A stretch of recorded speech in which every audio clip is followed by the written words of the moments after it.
So for the first task, I think you already have this Google document with you, right?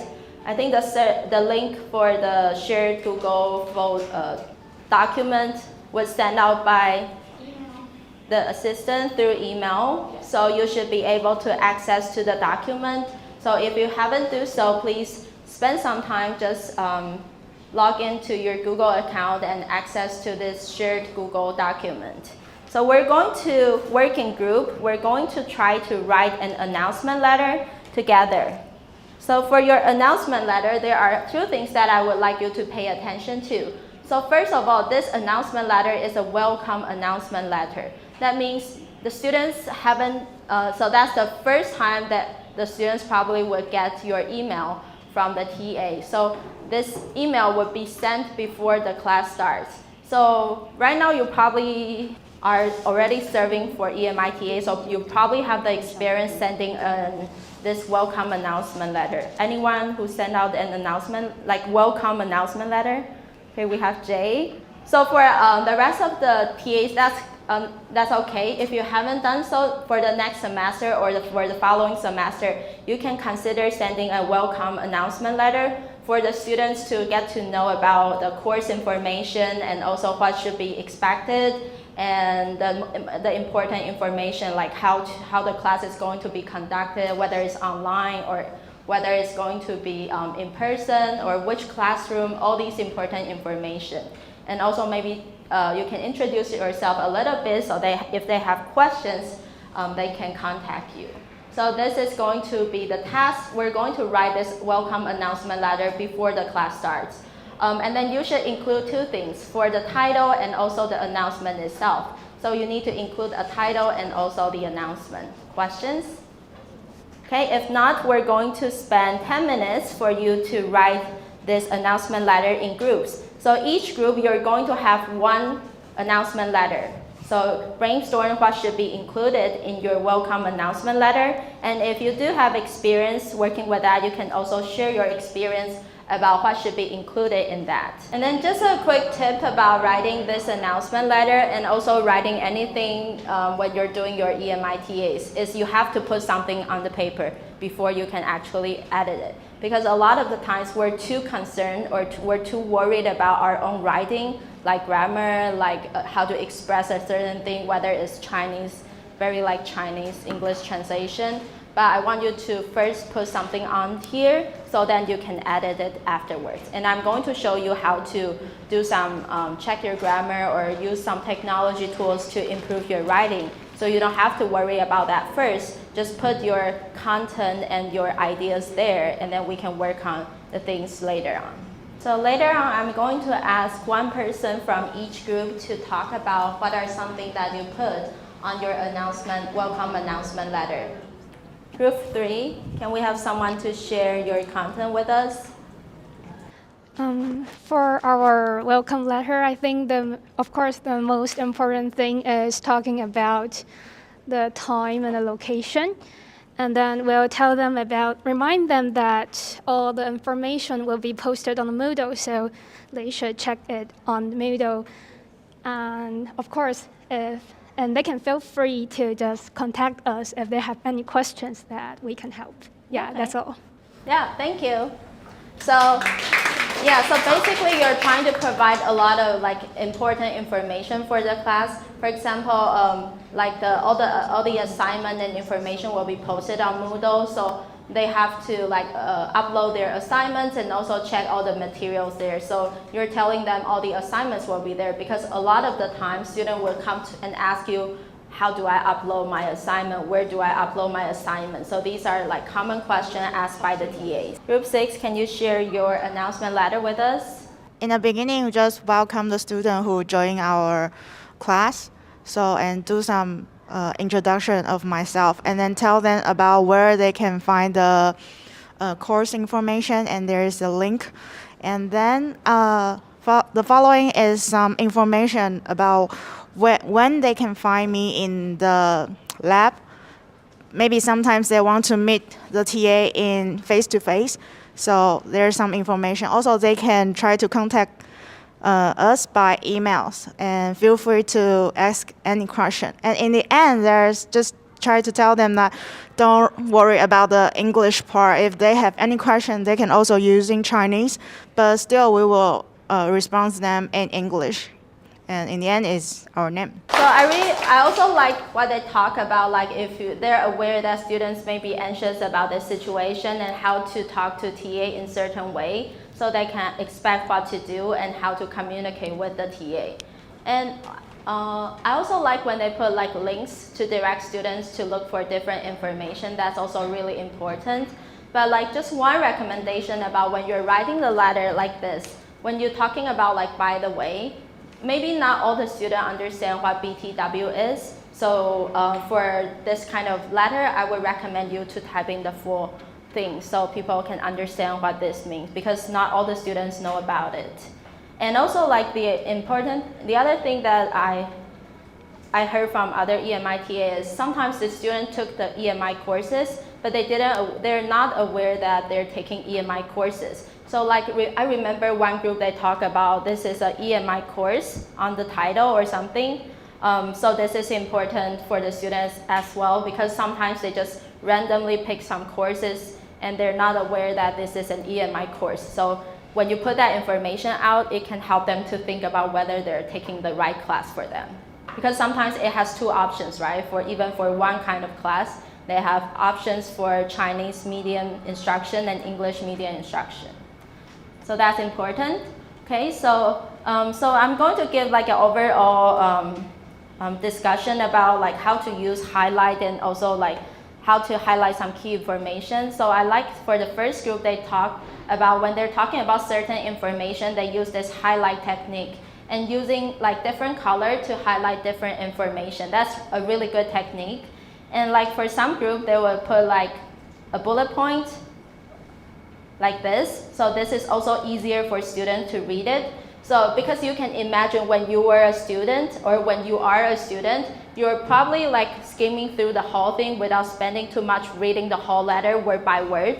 So when you're a TA, what you can do is by using like all these annotations, like using colors, highlight, or using bullet points, you can direct them to those really important information. Okay, so let me give you some tips about what else you could think about. So if you're interested in learning more about different types of announcement that the TA might send out to the student, you can feel free to scan this QR code. So this talks about this. So the welcome announcement letter is just one type of it. Throughout the semester, you're going to send out a lot of different announcement letters talking about, okay, class, this is time for you to send out your midterm. Okay, class, this is time for you to, there's some adjustment to the teaching approach, or the teacher got COVID and they couldn't do it in person. So this week we're going to move on to this physical, online space. So there could be a variety of different announcement letters that you need to make as a TA. So first of all, you can think about like, for the TA information, I think most of you did just present who you are and your background and your email account. But for some people, they may not feel comfortable like giving out their email account.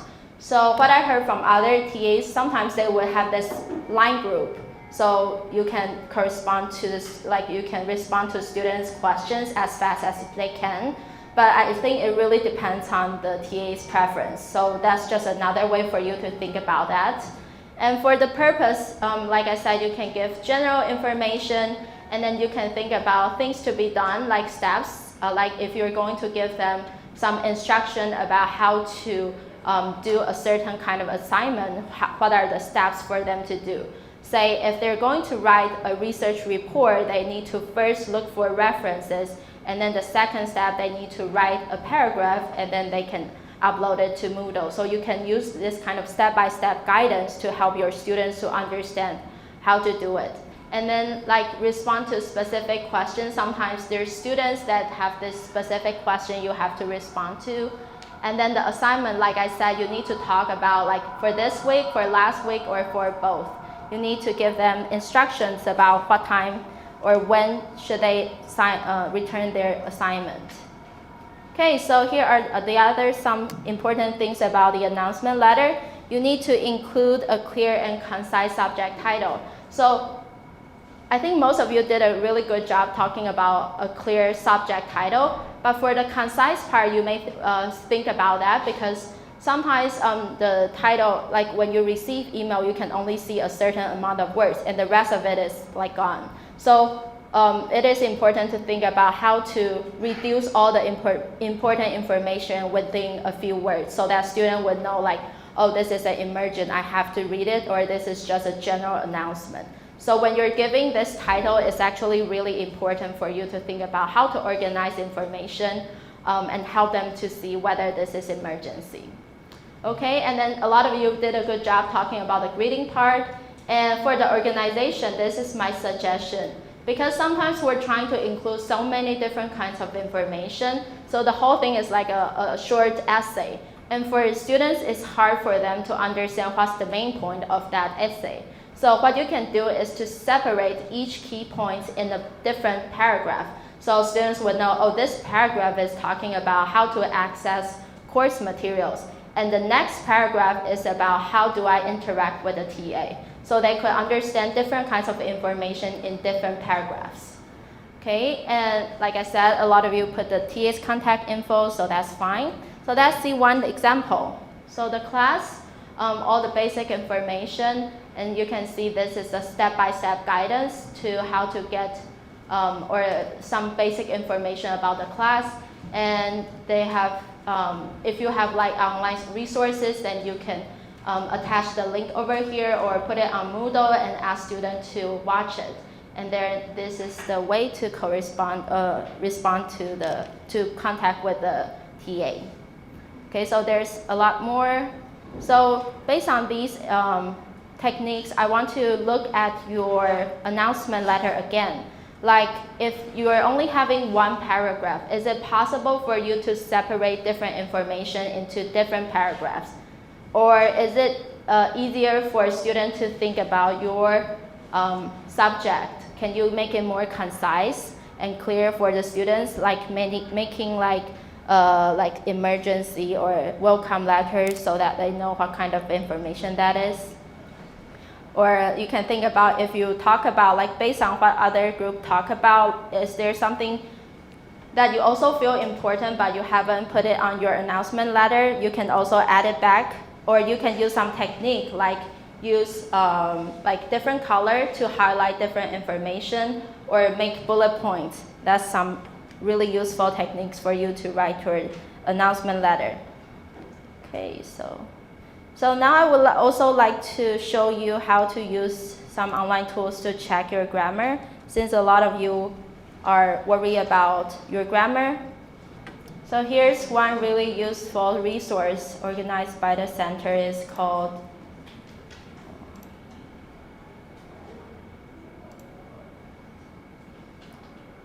this one, the organization of all the writing resources. So if you want to check your grammar, you can use this Quotebot or Grammarly. For Grammarly, you need to register for this website, and then once you have the account, you can access to it and check your grammar. But for Quotebot, you don't have to register for it. You can just put your content here, and then I think the second one is the grammar checker. So later on, I want you to check your grammar by using Quotebot. So just copy and paste the whole thing there to see if you have any grammatical issues that you can do. Or you can also put it into like paraphraser to check if there's certain words that you're not sure about how to say a certain sentence, then you can use the paraphraser tool for the students, since they may have some writing task. So that will be easier for them to check their grammar. And also, like if they're using different sources, you can also recommend them using this plagiarism checker to avoid plagiarism, 抄袭，避免抄袭. Okay, so these are the resources for you. So now I want you to spend 5 minutes to check whether you include all the information that you want to include in your previous announcement letter. And you can add more information to that and like change the organization. If you're only writing an essay, I want you to make it into different shorter paragraphs and using like highlight or different color to guide your students to understand the most important content on your announcement letter. Okay, so that's have 5 minutes to do. Walk around, and I noticed a lot of students would say that they would like to add that this is an EMI course in their announcement letter, since a lot of students may not be aware that this is an EMI course. And for like this group also talk about if students are worried about the COVID situation, then they can ask the professor to record the lecture in advance so that student can access to that video, and they also put the links to that. Okay, and they use different highlight to show the information. So like this group, this is like one of the recommendations. You can organize the different information into different paragraphs. Like the first part is about the basic information, and then the second part is about how to interact with the TA. So if they know about the basic information, they could just jump into the second paragraph. That's easier for them to read it. And then the second part, we're going to teach you how to write an invitation letter to speakers. So anyone with this experience before, you invite a speaker to your class before? Please raise your hand.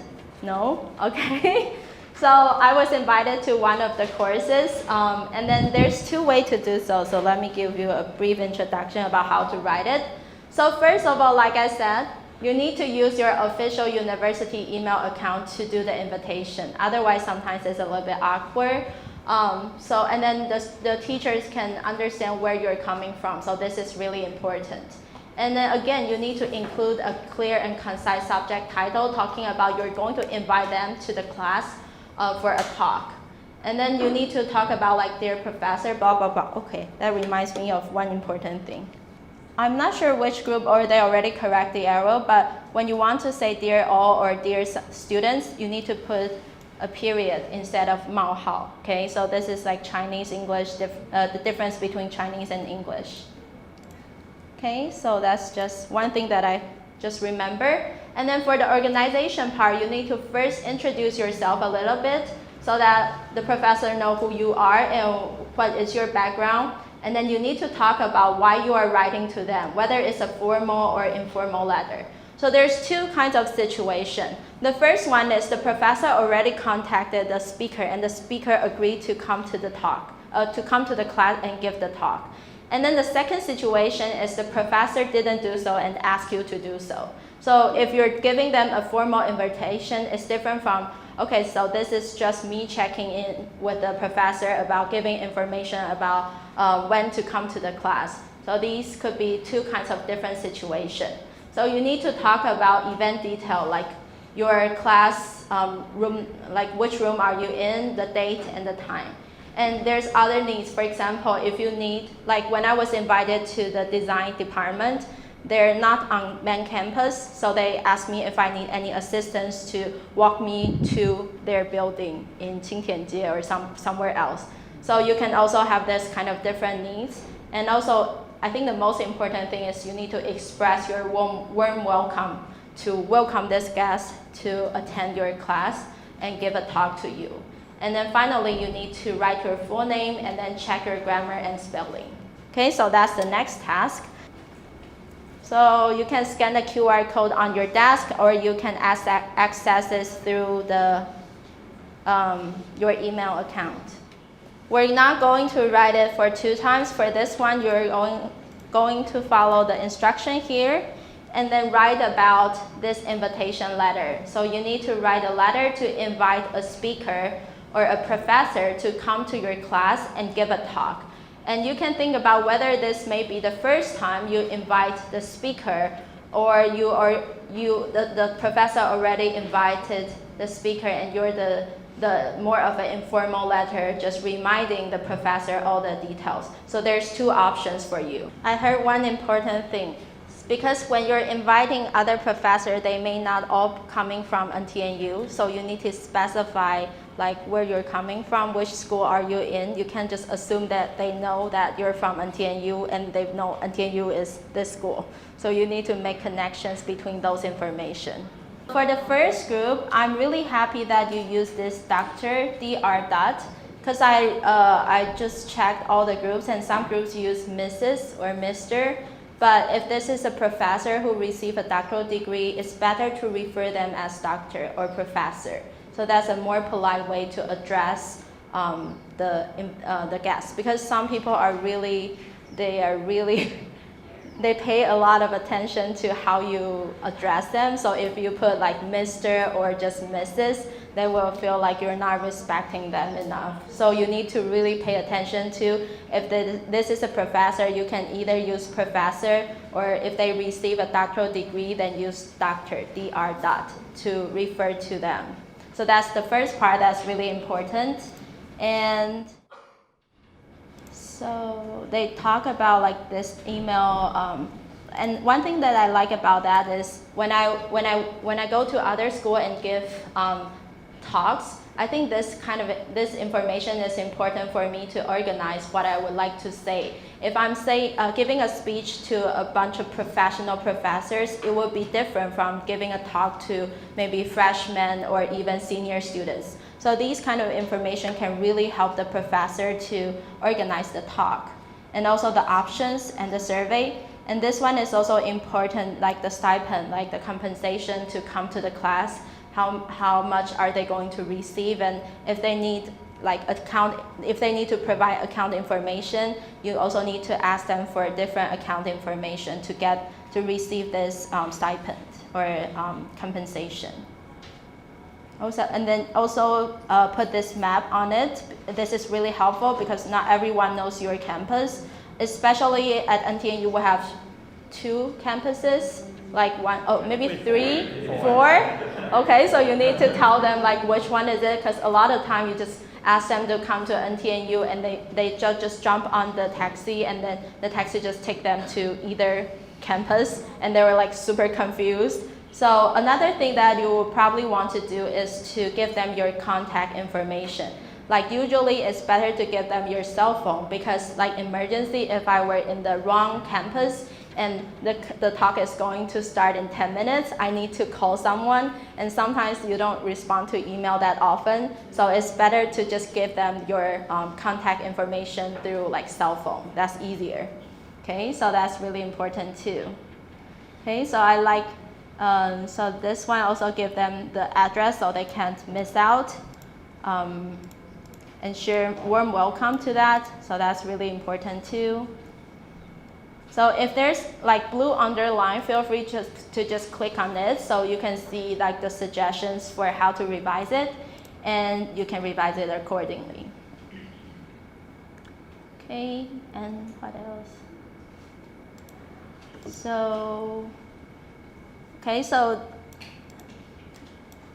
this part is something that I really like as well. They talk about like other assistants. So as a TA, sometimes the professor just invite the speaker to come to the class, but there may be other concerns or other questions that you need to clarify.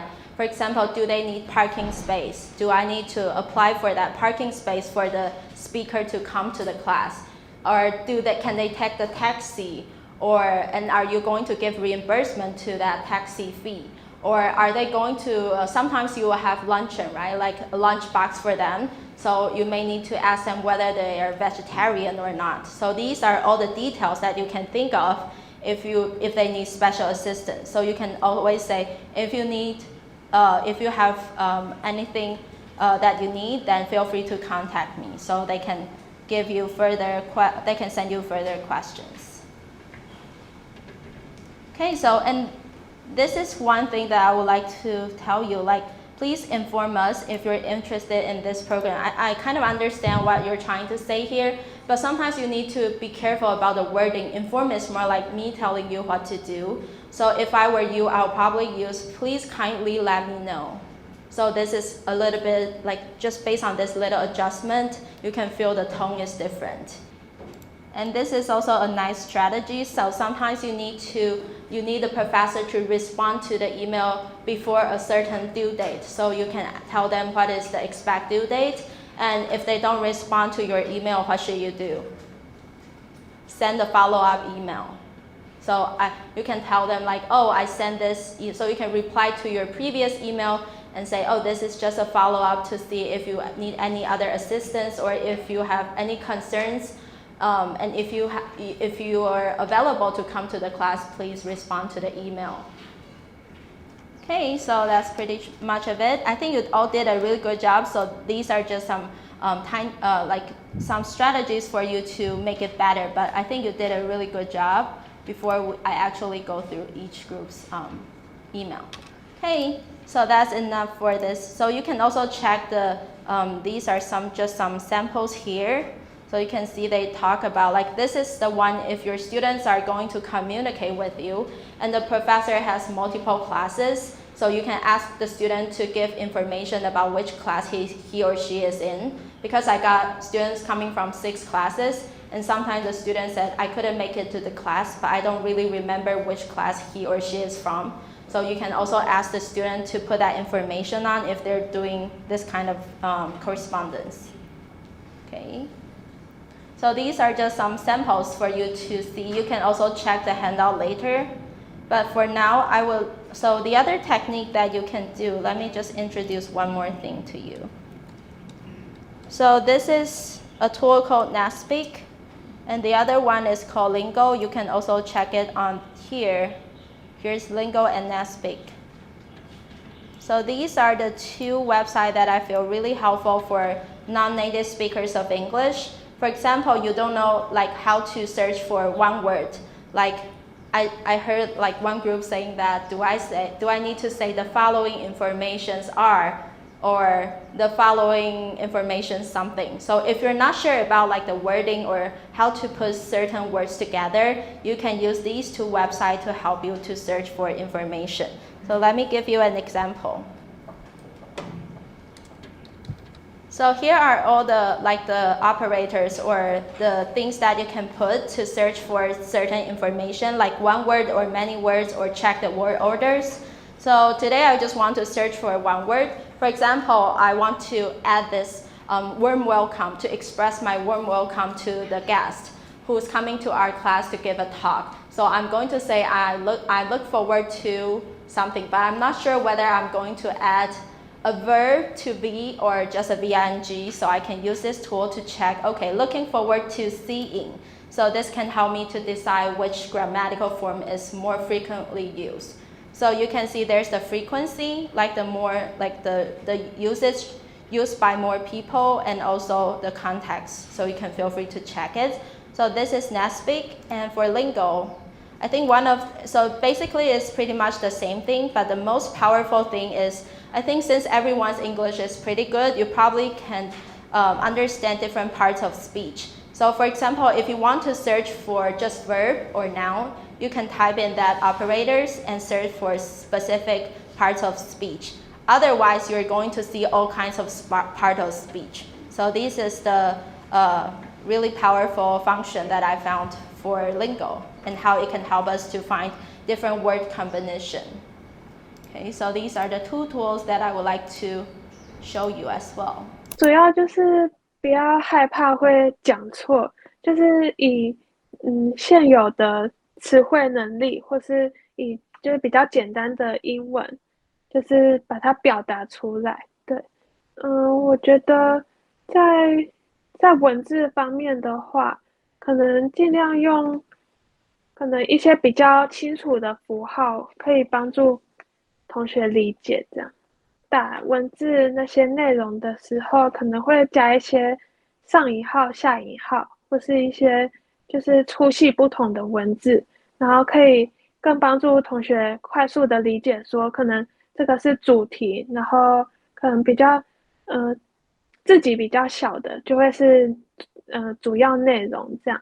对，就是可能用自己还有笔画的粗度来分辨。公告事情，因为我不确定大家的英文程度好不好，因为我自己的英文程度其实也没有说很好，对，所以公告的时候我都会尽量用很简单的英文，然后有表达到我想表达的意思，或者是老师想要表达的意思。